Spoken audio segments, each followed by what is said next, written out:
On the streets of the tri-state, weapons rule. From handguns to high-powered assault rifles. The officers of the Cincinnati Police Department come across a multitude of types of guns.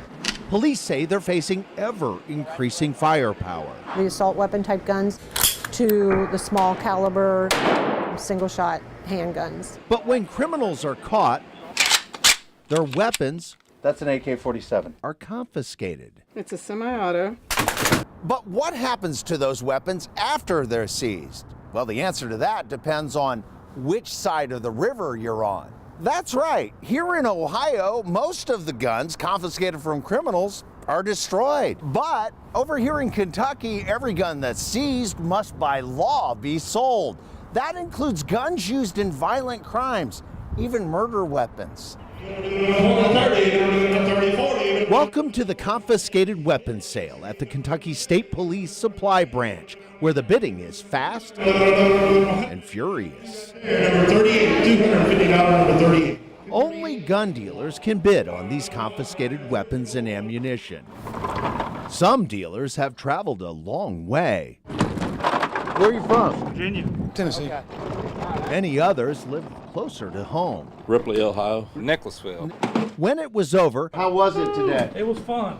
The dealers hauled out hundreds of guns. Did you get anything good? Nothing? A few things. Including assault rifles. What is this thing? It's SKS. Some had to make more than one trip to get all the guns they bought here. Still a demand for them? Yes, a big demand.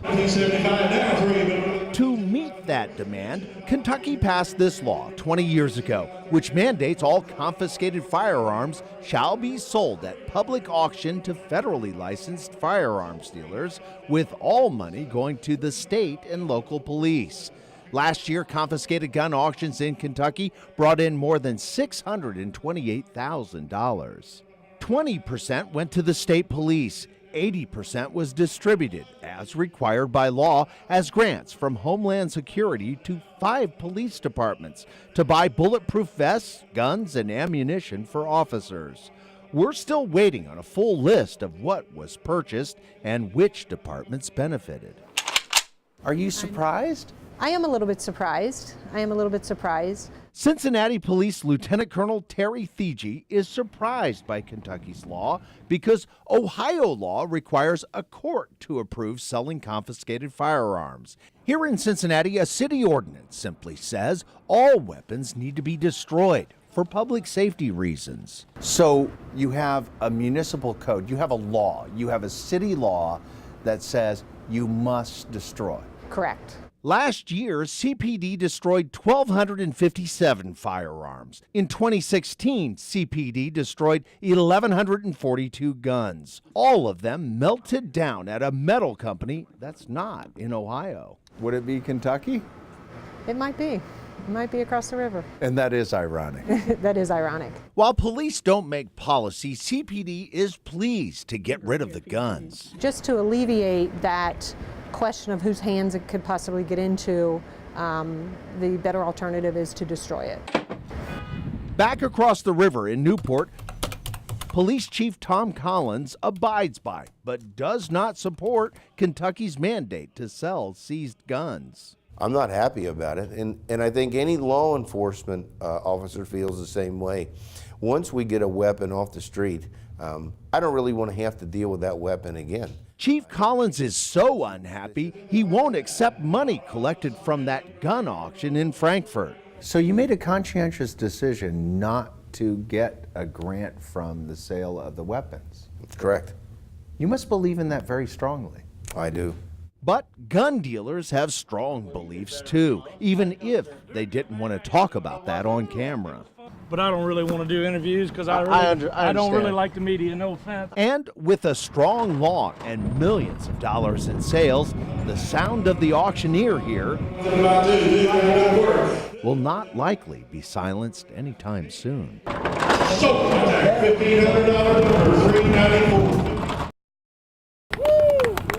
In a field outside Dayton, Cresco Labs celebrated winning a lucrative license to legally grow medical marijuana in Ohio. Among those at the groundbreaking, Chris Schrimpf, who's listed on the official Department of Commerce application as having a 4.45% share in Cresco Labs, Ohio. His brother Mike Schrimpf has a 3.95% share. If Chris looks familiar, he should. He's one of the many politically connected people who are listed as shareholders in companies who competed to grow marijuana in Ohio. Chris Schrimpf was a senior communications advisor for Ohio Governor John Kasich's presidential campaign. His brother was Kasich's campaign communications director. After numerous calls and emails to the Schrimpf brothers asking whether political connections influenced the outcome, a public relations advisor to Cresco called me, telling me that the brothers have referred all my questions to the company and that the Schrimpfs would not be commenting. Meanwhile, the co-founder of Cresco Labs, Charlie Bechtel, who celebrated Cresco's victory in December, this is a big day for the patients in Ohio, for the state did of send me Ohio, a for statement to answer my question. We were successful because of our team's experience winning merit-based applications and running award-winning cultivation facilities in 4 other states, he wrote, adding, politics played no part in this very rigorous application process. But even as that groundbreaking was happening, Ohio's Attorney General Mike DeWine noted how many politically connected people in Ohio were listed as owners. You know, it just doesn't look good. Does not look good at all. DeWine called it a political feeding frenzy. You know, every lobbyist, every person around there, you know, has got some piece of the action. I smell a few rats. I think someone left the back door open inside our administration. Jimmy Gould contends that he and his company, CanAscend Ohio, faced a flawed process that was stacked against them. But even CanAscend Ohio had 3 politically connected shareholders with close connections to the governor on its application.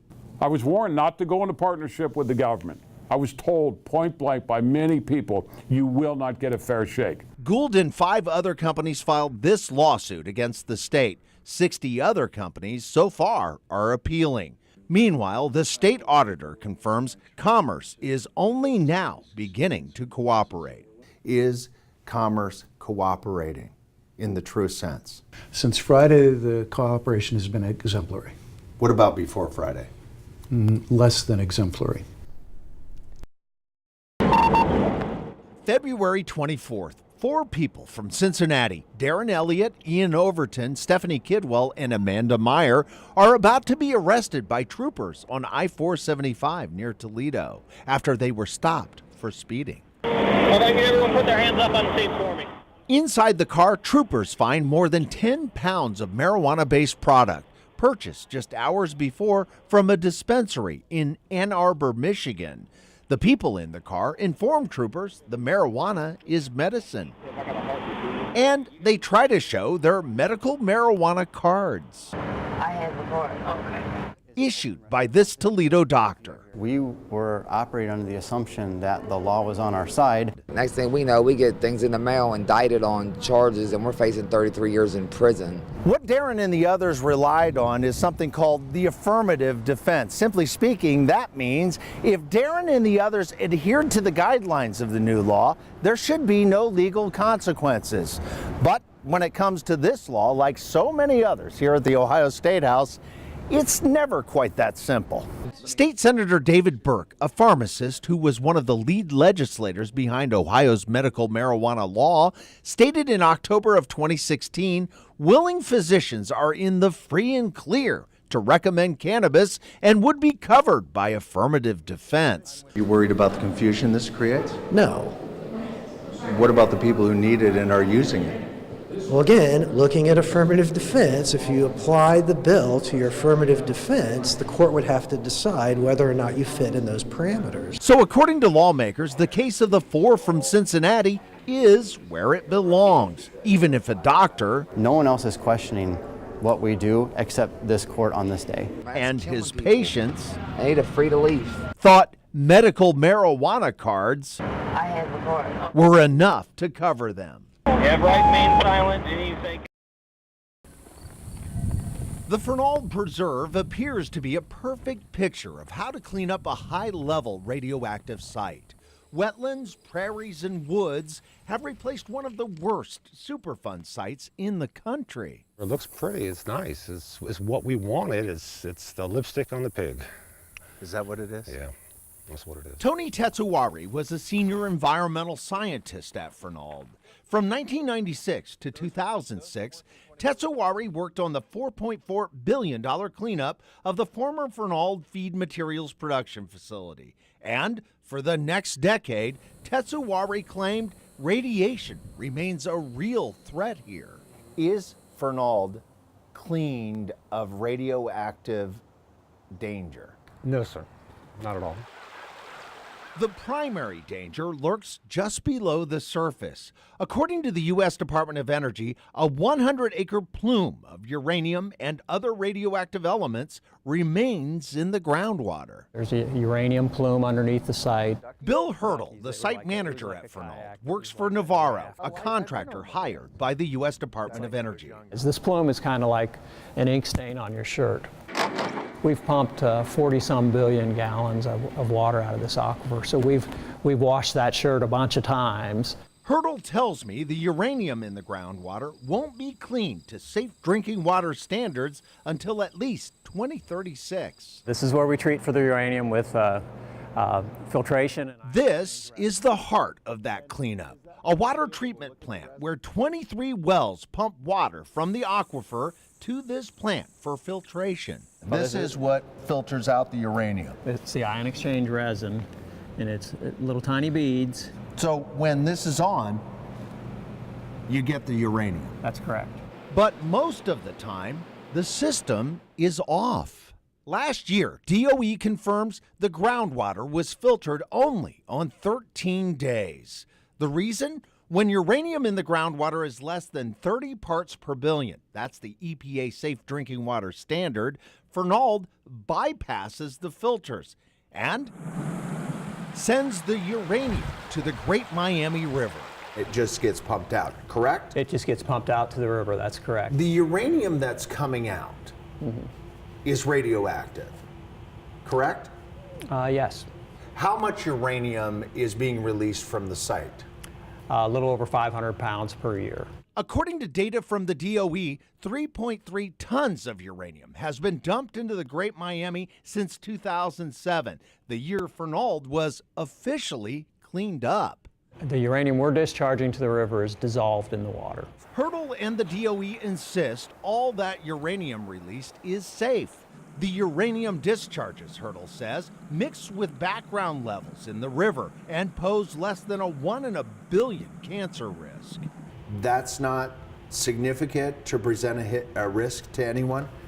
No, it's not, based on the calculations that were done, that were approved and reviewed by EPA. The EPA agrees, telling me its cancer risk models, which are reviewed at Fernald every 5 years, are sound. And the data supports the position that we've taken on with regard to continuing monitoring. It's basically trust us, we're scientists, we know. Right. I mean, it really is. I concur. Still, real cancer rates near Fernald and the Great Miami River are not being studied. What kinds of follow-ups are being done on cancer rates adjacent to the river? Nothing here at the site. Again, I'm not aware of anything. The water treatment plant at Fernald is being rebuilt. New filters are being installed, but it will function like the old one, with water bypassing the filter when the uranium isn't high enough to trigger treatment. Why not just filter all of it? Well, it's a cost thing. While the uranium flows to the Great Miami, these old pipes that once carried the groundwater at Fernald are stacked and bagged, now classified as low-level radioactive waste. Is the radioactive threat at Fernald still there? Yes, sir. Meanwhile, that former senior environmental scientist at Fernald, Tony Tetsuwari, looked over a landscape that continued to worry him. The Superfund site that we're standing on was deemed cleaned up. Right. And you're saying not so fast.